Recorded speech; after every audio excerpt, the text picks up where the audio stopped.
Dans le Christ. Tout d'abord, je n'oublie pas que c'est aujourd'hui la fête des mères. Je souhaite à toutes les mamans toutes les choses que nous avons, tout ce que nous leur devons pour notre vie chrétienne comme pour notre vie humaine.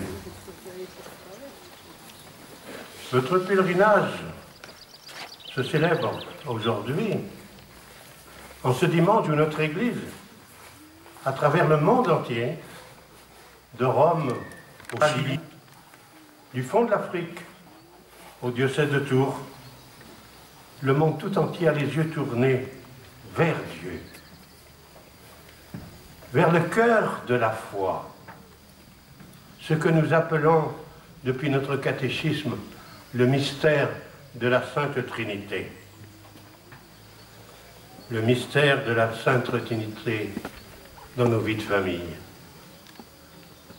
En pensant à cela, je me souvenais de ce jeune qui me disait « Vous savez, mon père, mes parents font ménage à 3. » Je réagis, il me dit « Oui, il y a mon père, ma mère et Dieu. » Je pense que c'est très important de prendre conscience que Dieu vient habiter dans la vie de famille. Et ce garçon en était émerveillé. Il avait rencontré Dieu dans l'amour des siens. L'apôtre Saint Jean écrit au début de son évangile « Dieu, mais personne ne l'a jamais vu. » Le Fils unique, Jésus qui est Dieu, lui qui est dans le sein de son Père, c'est lui qui l'a fait connaître.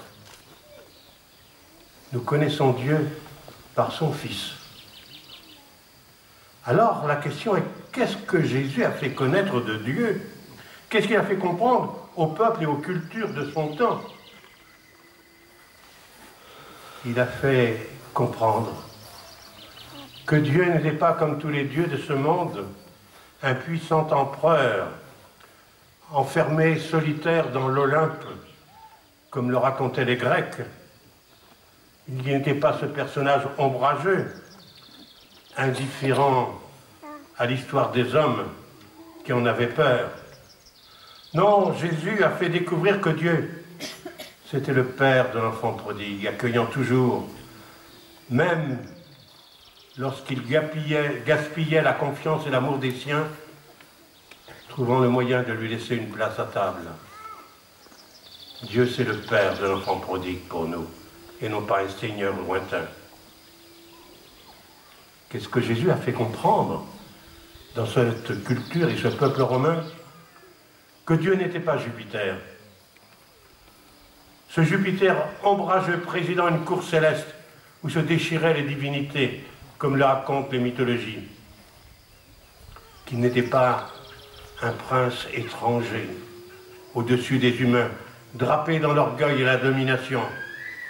Non, Jésus révélait que Dieu était celui qui sert, un être de service, celui qui s'abaisse pour relever les pauvres et soutenir les fragiles.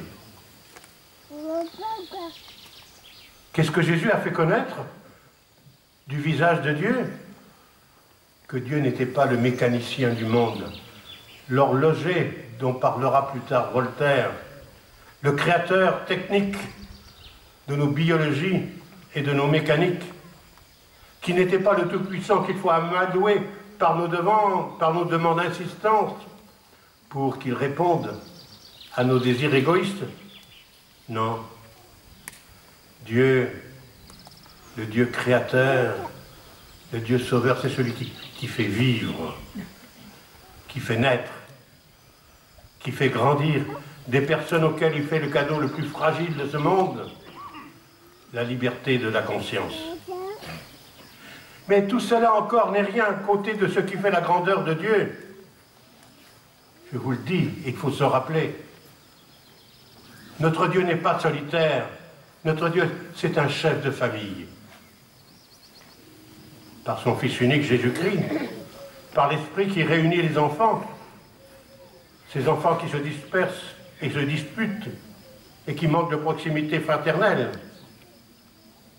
Chrétiens, nous ne croyons pas en une divinité lointaine, abstraite, en un producteur de paysages agréables ou d'esclaves obéissants, non. Nous participons, par nos familles, à l'amour créateur de Dieu.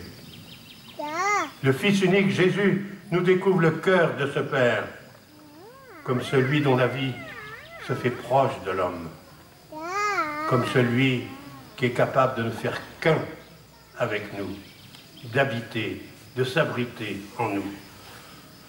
Oui, Jésus nous révèle le visage d'un Père, son regard d'espoir en la vie d'un Fils, qui peut toujours se renouveler et se ressusciter.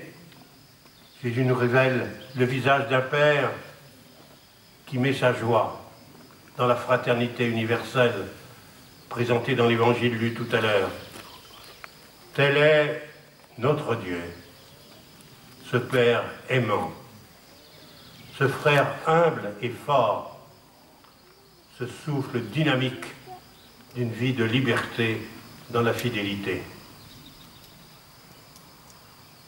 Dieu, personne ne l'a jamais vu. Le Fils unique, lui, qui est Dieu, Jésus qui est dans le sein du Père, c'est lui qui l'a fait connaître. Répétons-nous après l'évangile de Jean. Chrétiens, mes frères, nous sommes frères de ce Fils de Dieu. Avec lui, nous devons faire connaître la vérité de ce Dieu qui est source de nos vies. Et Jésus nous le recommande lui-même, ce qui n'est pas rien. Il ose dire, ça s'adresse à chacun d'entre nous, tu es la lumière du monde. Tu es le sel de la terre. Votre lumière doit briller devant les hommes, afin que, voyant le bien que vous faites, ils connaissent, ils découvrent votre Père qui est dans les cieux. Famille chrétienne, vous êtes responsable de l'honneur de Dieu, de son visage dans le monde tel qu'il est aujourd'hui. C'est en nous voyant vivre l'amour du Père, du Fils et de l'Esprit que nous serons en ce monde le miroir de la vérité de Dieu. Ce fut l'expérience du jeune dont je vous ai parlé tout à l'heure. Famille chrétienne, vous êtes témoins de la paternité de Dieu, de ce Dieu de miséricorde qui aime, qui ne possède pas mais qui fait grandir l'autre, qui accueille la vie et la respecte, et ce n'est pas rien, en ce monde où détruire la vie vient d'être annoncé en Irlande comme une réussite sociale et politique, ou lorsque, en Asie, on achète la vie par tous les moyens en disant que c'est un progrès. Chers amis, n'ayons pas peur, moralement, physiquement, spirituellement, d'être parents, c'est-à-dire de faire naître, d'élever, de soigner, d'aimer au-delà de nos conforts et de nos profits. N'ayons pas peur, comme disait saint Paul tout à l'heure, de relever et de pardonner. C'est cela, d'après l'Évangile, qui donne de la joie à Dieu, quand il pardonne. Famille chrétienne, vous êtes témoins de la générosité de ce Fils de Dieu qui s'est fait pauvre pour nous, qui s'est fait humble avec nous, et cela jusqu'au chemin de croix de nos souffrances humaines et de nos humiliations médiatiques, pour donner l'image de la fidélité de Dieu à ceux qu'il a fait naître dans l'espérance, à ceux qui sont l'objet de sa promesse et de son attention éternelle. N'ayons pas peur de soutenir en nos familles comme en nos communautés, en nos villages et en nos quartiers, le goût du don de soi, de l'engagement, et de trouver sa joie dans le bonheur des autres. dans le bonheur des autres. Dieu, le premier, a pris le risque d'exposer Jésus, son Fils, au mépris des hommes et à la violence de ceux qui étaient pourtant ses créatures et les frères de son Christ. Et c'est dans ce don, dans cette offrande de soi, que depuis Pâques se trouve le salut du monde. C'est ce sens de la vie que tant de gens peinent à découvrir. L'Église, dont on s'inquiète de son avenir, elle n'aura un avenir que si elle est le visage réel de Dieu. Que si maintenant, comme dans l'avenir, des hommes et des femmes pensent qu'il n'a pas dans ce monde de meilleur amour, de meilleure joie, que de consacrer sa vie pour l'avenir des autres. Ce n'est pas en se repliant sur soi que l'on révèle l'amour de Dieu. C'est en se donnant, en s'exposant, que l'on prépare l'avenir lumineux du royaume de Dieu. N'ayons pas peur de faire voir dans nos vies la présence du Christ. Famille chrétienne, témoin de la paternité de Dieu, témoin de l'engagement du Christ. Vous êtes témoin de l'Esprit de Dieu. À la Pentecôte, on le disait dimanche, l'Esprit a eu l'audace de faire sortir l'Église naissante de l'esprit fermé sur les rites de la synagogue ou les habitudes mentales et nationales. Ce monde et ces rites que l'on disait de toujours. Non. Le Christ a révélé que son Père était un homme de proximité. C'était la première lecture de tout à l'heure. Un être de dialogue, d'hospitalité. L'hospitalité de Dieu. Et l'Esprit a révélé combien l'Esprit de Dieu était un esprit de famille, universel. Une famille qui parcourt tout le monde, au-delà de nos frontières. Même si cela n'est pas facile à vivre aujourd'hui, dans le détail, je suis d'accord. Dans un monde où nous avons tant d'occasions de craindre, d'avoir peur, de nous déchirer. C'est dans ce monde que notre mission chrétienne nous indique le refus de baisser les bras, nous indique le désir de découvrir des fibres de fraternité, de solidarité, là où il y a en sommeil des attentes d'espérance et de fraternité. La naissance de notre Église à la Pentecôte, c'est la preuve vivante qu'un esprit d'unité et d'amour est la pierre angulaire d'un monde de justice et de paix.